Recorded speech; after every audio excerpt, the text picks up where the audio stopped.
जिसका नाम है टॉर्क। यानी टॉर्क आप सब लोग जानते हैं, जैसे कि आप सब लोग जानते हैं कि टॉर्क क्या होता है, ठीक है। उससे पहले अपने बात करते हैं कि टॉर्क जो अलग अलग जगह पर पाया जाता है, और आज हम बात करने वाले हैं उस टॉर्क का जो क्या होता है कि मीटरों के अंदर पाया जाता है। यानी जो मीटर होते हैं उसके अंदर क्या होता है कि जैसे कि वोल्टेज का मापन करने के लिए जो मीटर उपयोग में लाए जाते हैं उनके अंदर क्या होते हैं कि पॉइंटर होते हैं।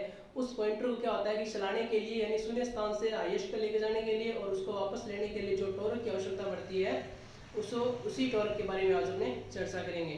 तो सबसे पहले बात करते हैं कि जो अपन ने पिछली क्लास में पढ़ा था कि तीन प्रकार के, यानी जैसे कि मीटर के बारे में पढ़ा था, टाइप ऑफ मीटर तीन टाइप के होते हैं, इंडिकेटिंग या फिर उसके बाद इंटीग्रेटिंग या फिर रिकॉर्डिंग प्रकार के मापक यंत्र के बारे में जाना था, ठीक है। आज बात करते हैं अपने उनके अंदर जो इंडिकेटिंग प्रकार के जो मापक यंत्र होते हैं। इंडिकेटिंग कौन कौन से होते हैं, तो उसने बताया था कि एक पॉइंटर की सहायता से पूर्व अंकित पैमाने पर आपको जो मान बताए, यानी पॉइंटर की सहायता से पूर्व अंकित पैमाने पर आपको जो मान बताए वो क्या होता है, इंडिकेटिंग मापक यंत्र होते हैं। और उसी के आधार पर जो इंडिकेटिंग मापक यंत्र होते हैं उन्हीं के अंदर क्या होता है इस प्रकार के टॉर्क पाए जाते हैं, या फिर बोल सकते हैं इसके अंदर एनालॉग प्रकार के यानी पूरक प्रकार के,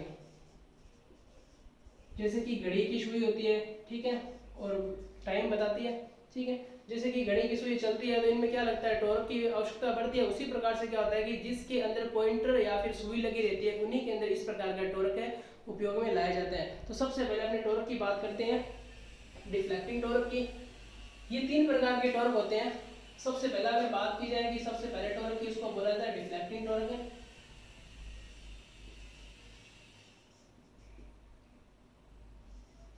डिफ्लेक्टिंग टॉर्क, इसको अगर हिंदी में बात की जाए इसको बोला जाता है संचालक, ठीक है। अब बात करते हैं अपने 2 नंबर पॉइंट के बारे में। 2 नंबर जो पॉइंट आता है वो आता है आपका controlling torque.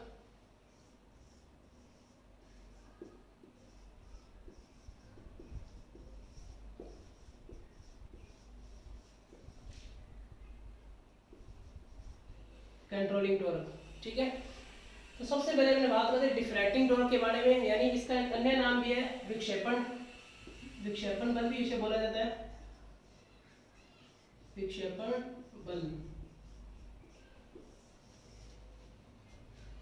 Deflecting torque, deflecting torque क्या होता है आपको मैं बता दूं कि एक सरल सी सीधी सी परिभाषा के अंदर कि जब आपका मीटर स्टार्टिंग के अंदर शून्य अवस्था के अंदर होता है, यानी ये पॉइंटर क्या अभी शून्य अवस्था में, जैसे ही मैंने क्या हुआ कि मीटर के कनेक्शन किए जैसे कि वोल्टेज की सप्लाई से, और मुझे वोल्टेज मेजरमेंट करना है, तो क्या होगा कि शून्य से लेकर यहाँ पर स्टार्टिंग के अंदर जितनी वोल्टेज होगी वहां जाके क्या हो जाएगा, ये पॉइंटर रुक जाएगा। तो वो आपका जो बल लगा वो आपका क्या कहलाता है, डिफ्लेक्टिंग टॉर्क कहलाता है। यानी क्या था, मीटर पहले स्टार्टिंग के अंदर जीरो में था और शून्य स्थिति से लेकर जहां तक मीटर की रीडिंग यानी जितनी वोल्टेज या फिर जिस राशि का मान है वहां तक जाके रुक जाता है, तो वो आपका जो टॉर्क लगा वो आपका क्या कहलाता है, डिफ्लेक्टिंग टॉर्क, या फिर उसको बोल सकते हैं विक्षेपण बल या फिर सचालक। सचालक का मतलब होता है कि पॉइंटर को स्टार्टिंग में चलाने के लिए जो बल की आवश्यकता पड़ती है वो आपका कौन सा कहलाता है, डिफ्लेक्टिंग टॉर्क कहलाता है, ठीक है। सीधी सी परिभाषा में कि मीटर का जो पॉइंटर होता है उसको स्टार्टिंग अवस्था में चालू करने के लिए जो बल की आवश्यकता पड़ती है वो क्या कहलाता है, डिफ्लेक्टिंग टॉर्क कहलाता है। अब बात करते हैं अपने 2 नंबर पॉइंट के बारे में, यानी कंट्रोलिंग टॉर्क के बारे में। कंट्रोलिंग टॉर्क क्या होता है कि जैसे कि यहाँ पर मैं पैमाना आपको एक मीटर सीधा सा बता देता हूँ।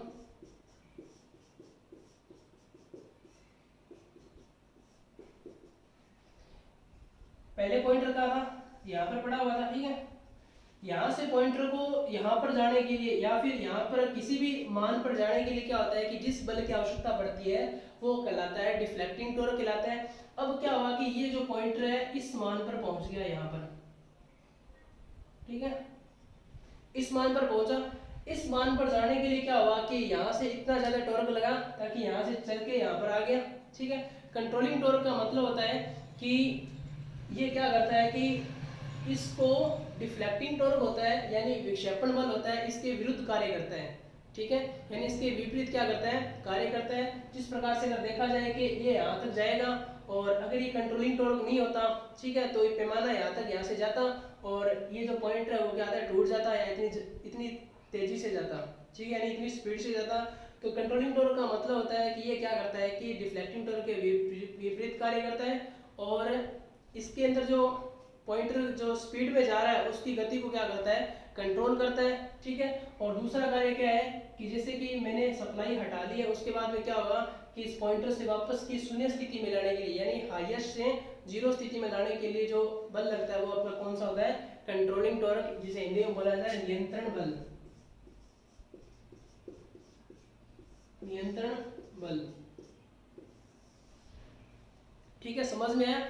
नियंत्रण बल होता है वो दो तरीके से कार्य करता है। एक तो क्या करता है कि पॉइंटर की सुरक्षा करता है, जिस प्रकार से कि पॉइंटर की डिफ्लेक्टिंग टॉर्क के कारण क्या होता है, स्पीड ज्यादा होती है, ताकि वो उससे आगे जो लगाया गया, यहाँ पर क्या होता है स्टॉपर लगाया जाता है, इससे टकराकर क्या होता है कि टूट सकता है। इससे बचने के लिए क्या होता है कि इसकी गति को कम करता है, कौन है, कंट्रोलिंग टॉर्क। और दूसरा कार्य क्या है कि ये करता है कि जैसे कि पैमाने पर हाईएस्ट चला गया और उसको वापस जीरो स्थिति में लाने के लिए किसका यूज किया जाता है, कंट्रोलिंग टॉर्क का। और शून्य स्थिति से हाईएस्ट पर लाने के लिए किसका यूज किया जाता है, डिफ्लेक्टिंग का। और हाईएस्ट से शून्य पर जाने के लिए किसका किया जाता है, कंट्रोलिंग टॉर्क का, यानी नियंत्रण बल का। ठीक है, ये वाली जो विधि है डिफ्लेक्टिंग टॉर्क की जो विधि है वो आपकी दो तरीके से कर सकते हैं अपने, एक तो ऊष्मीय विधि द्वारा, जो हीटिंग जो मेथड होता है उससे कर सकते हैं, और एक होता है चुंबकीय। अगर आपसे क्वेश्चन पूछे कि डिफ्लेक्टिंग टॉर्क किन किन विधियों द्वारा उत्पन्न किया जा सकता है, तो आप बताओगे चुंबकीय विधि और ऊष्मीय विधि। यानी चुंबकीय विधि और ऊष्मीय विधि जिस प्रकार से आप सब लोग जानते हैं कि किसी भी धारा का मान अगर किसी कुंडली में फ्लो करवाया जाता है तो वह अपना क्या बनाती है, एक समय का चुंबकीय क्षेत्र बनाती है। उसी तरीके से कार्य करता है चुंबकीय सिद्धांत पर। ऊष्मा का मतलब है कि जैसे आप किसी भी कॉइल के अंदर जब धारा फ्लो करोगे तो वो क्या देगी, ऊष्मा देना स्टार्ट करेगी। ऊष्मा के कारण क्या होगा कि जो ये पॉइंटर है वो क्या है, काम करना स्टार्ट करेंगे। तो डिफ्लेक्टिंग टॉर्क निम्न में से दो मेथड से यूज में लाया जा सकता है, यानी प्रयोग कर सकते हैं, ऊष्मा विधि द्वारा और चुंबकीय विधि द्वारा। अब बात करते हैं कंट्रोलिंग टॉर्क। कंट्रोलिंग टॉर्क का जो यूज करने का तरीका, और जो कंट्रोलिंग टॉर्क अपने जो उत्पन्न करते हैं उनका जो मेथड है वो भी कितना होता है, दो प्रकार का होता है। सबसे पहला जो मेथड आता है वो आता है स्प्रिंग नियंत्रण विधि द्वारा। स्प्रिंग नियंत्रण विधि द्वारा, स्प्रिंग मेथड, या फिर स्प्रिंग अपने कह सकते हैं टॉर्क, स्प्रिंग कंट्रोल बल भी कह सकते हैं। और सेकंड आता है आपका अवमंदक टॉर्क। सेकंड क्या आता है, पहले अपने फर्स्ट की बात कर लेते हैं कि स्प्रिंग वाला नियंत्रण, स्प्रिंग कंट्रोल विधि यानी स्प्रिंग कंट्रोल मेथड। आप सब लोग जानते हैं कि स्प्रिंग क्या होता है। स्प्रिंग जिस धातु का बनाया जाता है वो क्या होती है, फास्फोरस ब्रोंज होती है। ठीक है, सबसे पहले जो बनाया जाता है उसका लिख देते हैं फास्फर ब्रोंज। फास्फोरस ब्रोंज का बनाया जाता है। स्प्रिंग हमेशा आप किसी भी चीज के अंदर यूज करोगे तो फास्फोरस ब्रोंज का स्प्रिंग बनाया जाता है। अगर आपसे क्वेश्चन आता है कि स्प्रिंग बना होता है तो आप क्या बताओगे, फास्फोरस ब्रोंज का। यहाँ पर क्या होता है कि स्प्रिंग को स्प्रिंग न बोलकर यहाँ पर उसको क्या बोला जाता है, बाल कमानी बोला जाता है। स्प्रिंग का दूसरा नाम क्या होता है, बाल कमानी।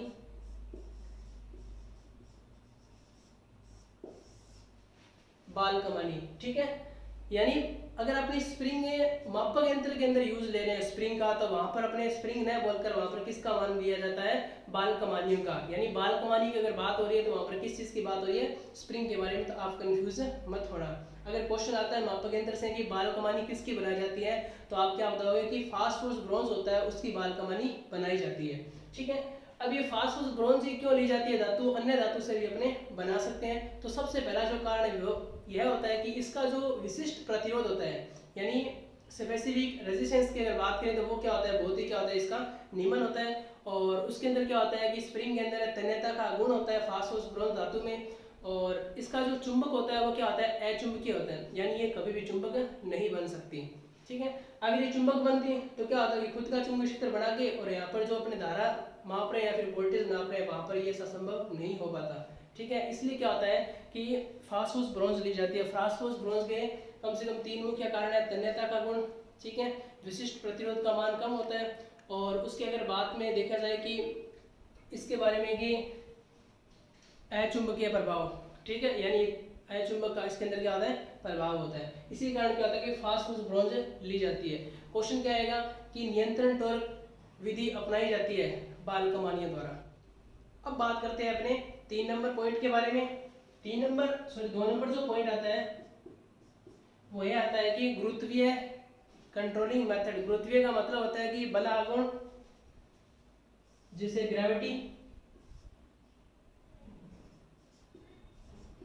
Gravity control method.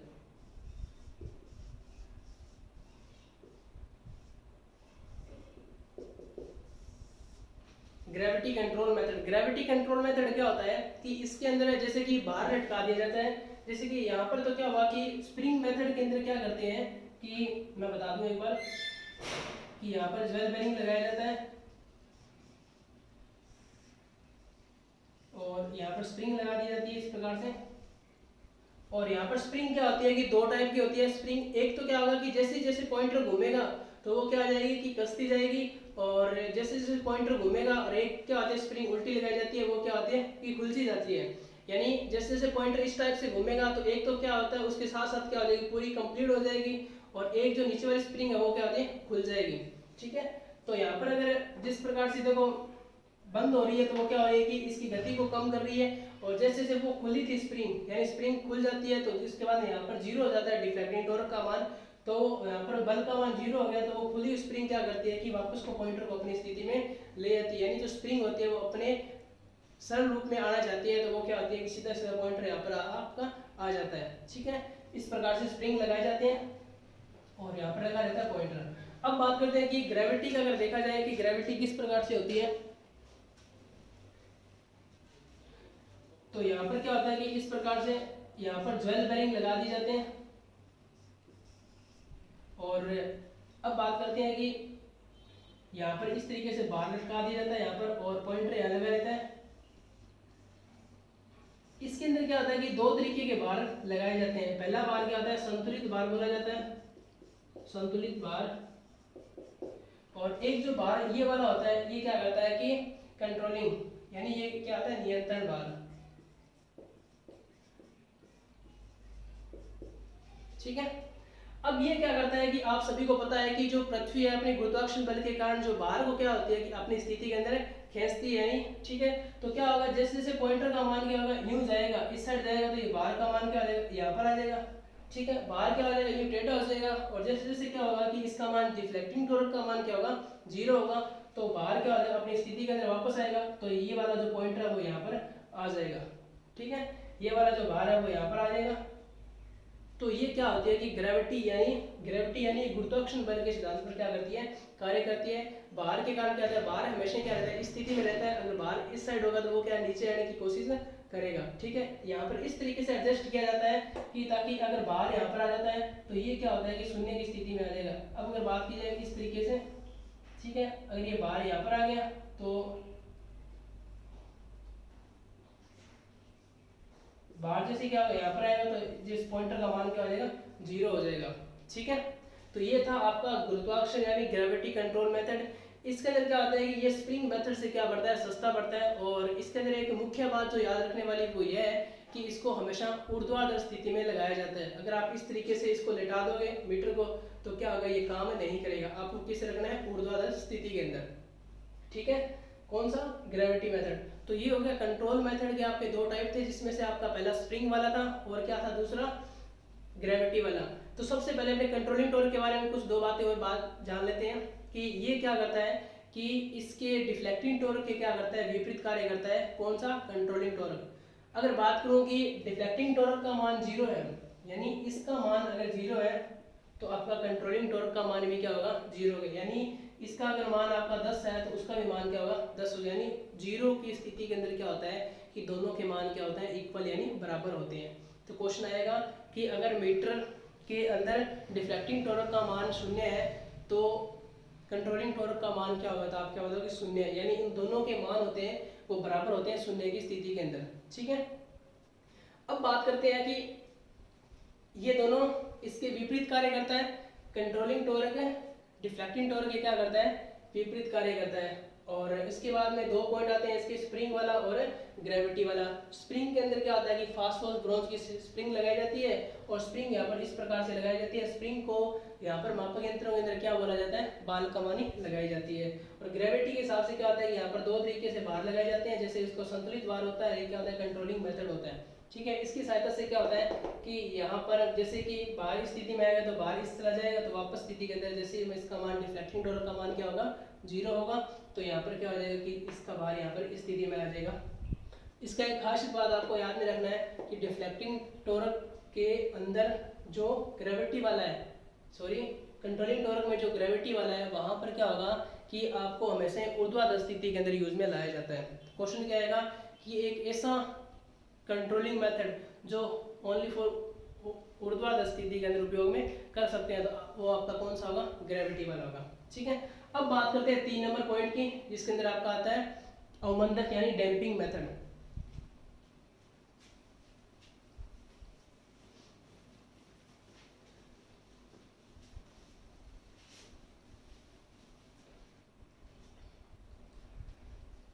तीन नंबर पॉइंट क्या आता है, डैम्पिंग मेथड।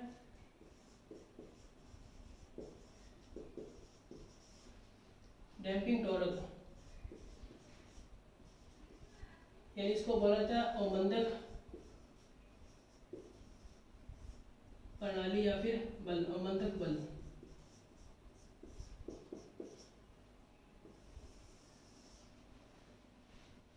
तीन नंबर पॉइंट आता है कि डैम्पिंग टॉर्क। डैम्पिंग टॉर्क क्या होता है कि अपनों ने देखा कि जो डिफ्लेक्टिंग टॉर्क होता है वो क्या करता है कि शून्य स्थिति से पॉइंटर को यहाँ पर लेके आता है। कंट्रोलिंग टॉर्क क्या करता है कि इसके विपरीत कार्य करता है, वो क्या करता है कि यहाँ पर लेके आता है। ठीक है।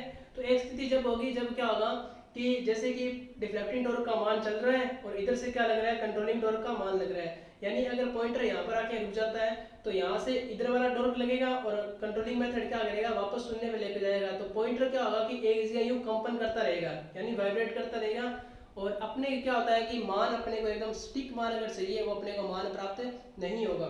ठीक है। आप समझेगा मेरी बात कि अगर पॉइंटर क्या होता है कि इस तरीके से ये पैमाना है, यहाँ पर जाएगा आपका, यहाँ से लगेगा डिफ्लेक्टिंग टॉर्क और इधर से लगेगा controlling torque.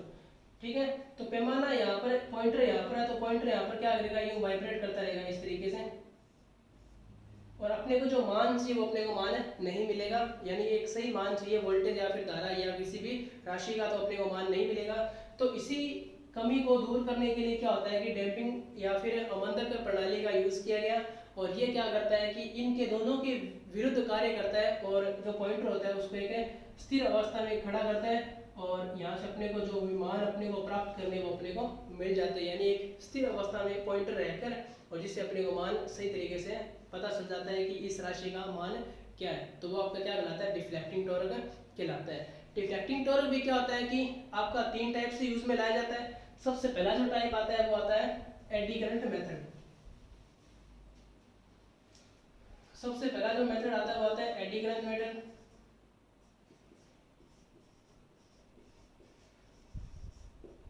Eddy current damping torque जिसे बोलते हैं, या फिर इसको बोलते हैं हिंदी में भंवर धारा।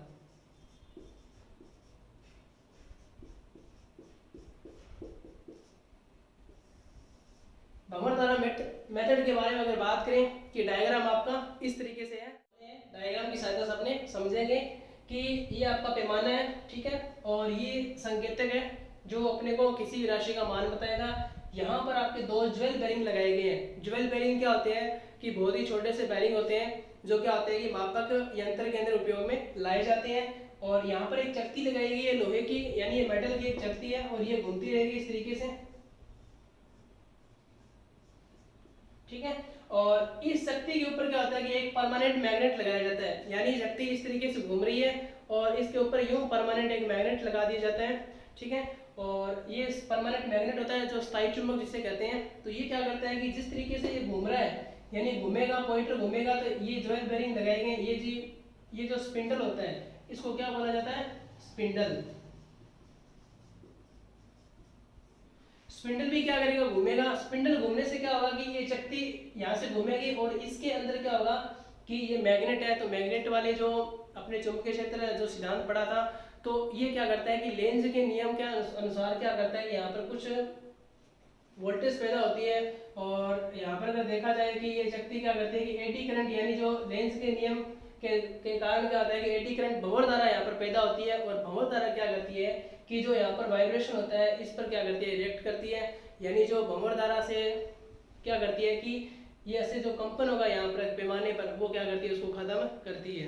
ठीक है, यानी इसके अंदर भी क्या होगा, इलेक्ट्रिक एनर्जी होगी, जो भंवरधार आप सभी को पता है कि करंट होती है, यानी एडी करंट, और ये क्या करती है, इसके विपरीत क्या करती है, कार्य करती है। और जो यहाँ पर कंट्रोलिंग टॉर्क के अंदर जो घूमने वाली स्थिति थी वो यहाँ पर क्या हो जाती है, खत्म हो जाती है। तो सबसे पहले यहाँ पर 3 पॉइंट आते हैं कि एडी करंट मेथड क्या होता है कि सबसे ज्यादा उपयोग में लाया जाता है।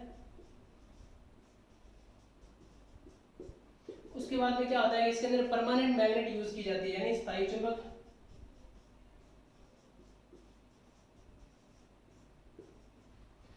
और इसके अंदर क्या होता है कि ज्वेल बेरिंग और एक चकती यूज की जाती है। ठीक है, तो ये था भंवरधारा हानि जो सबसे ज्यादा उपयोग होता है, कौन सा मेथड था ये, डैम्पिंग का। ठीक है, अब बात करते हैं अपने 2 नंबर पॉइंट के बारे में। 2 नंबर पॉइंट आता है air damping method, air torque वाला। 2 नंबर पॉइंट आता है एयर डैम्पिंग टॉर्क।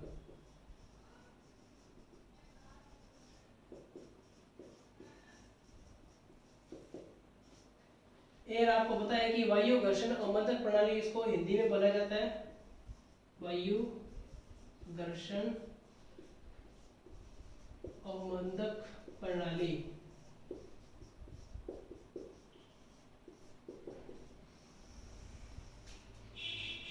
वायु घर्षण अवमंदक प्रणाली इसको बोला जाता है। ठीक है, अब एयर के अंदर क्या होता है कि आप डायग्राम की सहायता से समझ सकते। चलिए डायग्राम हो गया तैयार। अब डायग्राम की सहायता से समझते हैं कि जो एयर वाला होता है वो किस तरीके से कार्य करता है। तो यहाँ पर ये वायु कक्ष लगाया गया है। ठीक है, वायु कक्ष एक होता है, और ये वाला क्या होता है कि ये स्पिंडल होता है, अपने बोल सकते हैं ये शाफ्ट है, यानी जैसे मोटर की शाफ्ट होती है वो क्या करती है, घूर्णन करती है। उसी तरीके से क्या होता है कि ये वाली शाफ्ट है वो यहाँ पर घूमती है, किस पर, ज्वेल बेरिंग पर। ठीक है, ये पैमाना उसी तरीके से, ये संकेतक आ गया, ये स्पिंडल आ गया। बस फर्क इतनी है कि यहाँ पर चकती के स्थान पर क्या लगा दिया गया, एक पिस्टन लगा दिया गया, पिस्टन की क्या लगा दी गई, पत्ती लगा दी गई, और यहाँ पर क्या लगा दिया, एक वायु कक्ष लगा दिया गया। यहाँ पर क्या होता है कि हवा इसके अंदर भरी रहती है, जिससे क्या होगा कि यहाँ पर जाएगा डिफ्लेक्टिंग टॉर्क के कारण, यहाँ से जाएगा, और उधर से क्या लगेगा, कंट्रोलिंग टॉर्क लगेगा। तो दोनों क्या होंगे, वाइब्रेट होंगे। वाइब्रेट होने के कारण क्या करेगा, तब ये कार्य करेगा, ये पिस्टन क्या देगा, अंदर की ओर जाएगा, और अंदर क्या होगा, हवा का दबाव होगा, जिसके कारण क्या होगा कि एक जो पॉइंटर होता है वो अपनी एक स्थिति के अंदर खड़ा रहेगा, और अपने को जो पैमाना है वो अपने अपने मान माप सकते हैं। ठीक है, तो ये वाला था। और इसके अंदर अगर बात की जाएगी, ये सबसे कम उपयोग में लाया जाता है, क्योंकि इसके अंदर जो वायु कक्ष वाला होता है वो सिस्टम सही नहीं रहता, और उसको ऊर्ध्वाधर स्थिति में लगाया जाता है। और जैसे क्या होगा कि इसको अगर थोड़ा सा हिला दें या फिर कुछ हो जाए या फिर गिर जाए, ये सिस्टम क्या हो सकता है, खराब हो सकता है। तो इसलिए क्या होता है कि सबसे ज़्यादा जो उपयोग किया जाता है वो कौन सा होता है, आपका एडी करंट वाला होता है। अब बात करते हैं अपने 3 नंबर के बारे में, यानी इसका होता है कि लिक्विड कंट्रोल मेथड।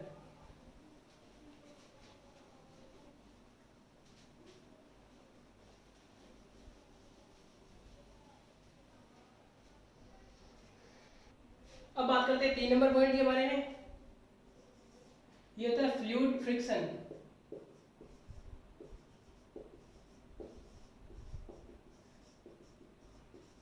यानी इसको बोला जाता है द्रव घर्षण। इसका जो उपयोग है वो बहुत ही कम किया जाता है, और इसका डायग्राम आप देख सकते हैं। चलिए तो डायग्राम तैयार है। अब बात करते हैं कि जो लिक्विड वाला था उसके अंदर क्या होता है कि यहाँ पर पंखे लगाए जाते हैं, ओनली फॉर अपनों ने एक वायु वाला पिस्टन है वो सिस्टम हटा दिया, उसके जगह पर पंखे लगा दिए, और एक बर्तन के अंदर रख दिया जिसके अंदर क्या था, पानी था। जिससे से क्या होगा कि पॉइंटर डिफ्लेक्टिंग टॉर्क के कारण इधर जाएगा, कंट्रोलिंग टॉर्क के कारण इधर आएगा, दोनों में क्या होंगे, कंपन होंगे। तो पॉइंटर क्या करेगा, कंपन करेगा, जिसके कारण क्या करेगा, ये कार्य करेगा। और यहाँ पर ज्वेल बेरिंग लगाया जाता है। ठीक है, और यहाँ पर भी ज्वेल बेरिंग स्पिंडल घूमेगा, तो जिससे क्या होगी, पंखड़ियाँ ये घूमेगी पानी के अंदर।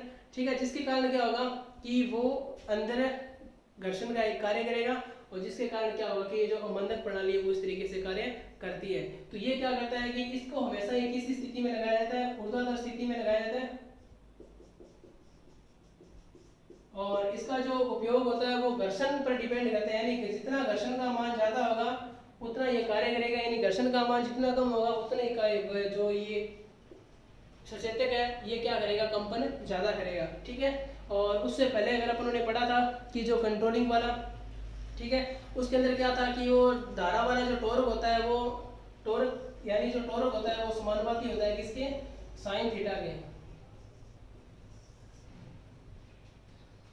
स्प्रिंग वाला था जो पावर लगती थी या फिर टॉर्क लगता था वो पैमाने पर क्या होता है, जिस प्रकार से एंगल पे जाता तो टॉर्क वो समानुपाती है साइन थीटा के, यानी कितना डिग्री का एंगल उसने कवर किया है। ठीक है, तो आज अपन ने पढ़ा था कि टॉर्क के बारे में 3 प्रकार के टॉर्क होते हैं, डिफ्लेक्टिंग टॉर्क, कंट्रोलिंग टॉर्क और अवमंदन है। डिफ्लेक्टिंग के अंदर देखा था स्टार्टिंग में यानी 0 से एंड तक लाने के लिए, कंट्रोलिंग क्या था, एंड से 0 तक लाने के लिए, और दूसरा काम क्या था इसका कि जो पैमाना स्पीड में जा रहा है उसको क्या करना, कंट्रोल करना। ठीक है, अब बात करते हैं कि इसके अंदर भी 2 टाइप के थे, किस किस तरीके से कर सकते थे, एक तो स्प्रिंग वाला नियंत्रण विधि और एक गुरुत्व यानी ग्रेविटी से अपने कर सकते थे। उसके बाद में 3 नंबर पॉइंट आता है कि डैम्पिंग वाला अवमंदन, वो किस लिए था, डिफ्लेक्टिंग टॉर्क यहाँ से लगता है और कंट्रोलिंग टॉर्क इस तरीके से लगता है, तो दोनों क्या करते हैं कि एक दूसरे के विपरीत टॉर्क लगाते हैं और जो पॉइंटर होता है वो एक जगह क्या करने लगता है, कंपन करने लगता है। उससे मुक्त कराने के लिए क्या होता है कि 2 प्रकार के अपन 3 प्रकार के मेथड के बारे में पढ़ा। सबसे पहले क्या था, एडी करंट वाला, जो सबसे ज्यादा उपयोग किया जाता है। उसके अंदर एक चक्ति लगी थी और वो क्या करती, भंवरधारा यानी लेंस के सिद्धांत पर कार्य करती और उस पॉइंटर जो कंपन कर रहा है उसको क्या करती, मुक्त करती। अब 2 नंबर क्या था कि जिस प्रकार से एक अपने वायु एयर वाला था, एक पिस्टन लिया और उस पिस्टन के अंदर क्या करता कि यू को कवर करता, जैसे जैसे पॉइंटर स्पिंडल घूमता वो अंदर चला जाता और हवा का दबाव के कारण वो अगला जो पॉइंटर है वो वहीं पर स्थिर रह जाता। उसके बाद 3 नंबर पड़ा था जो लिक्विड वाला, उसको हमेशा किस स्थिति में रखना चाहिए, ऊर्ध्वाधर स्थिति में, और घर्षण पर वो डिपेंड करता है। ठीक है, और उसके अंदर जल भरा हुआ था, उस नीचे पंखे लगे हुए थे, जिस प्रकार से वो घूमता है और उससे क्या होता है, घर्षण उत्पन्न होता है। तो ये था आज का जो टॉपिक, जो मेथड था, यानी जो मापक यंत्रों के अंदर जो टॉर्क पाए जाते हैं वो 3 तरीके के टॉर्क होते हैं। और अगर आपको वीडियो अच्छा लगे तो इसे ज़्यादा से ज़्यादा शेयर करें और जिसने भी सब्सक्राइब नहीं किया सब्सक्राइब करें और लाइक भी करें। Thank you.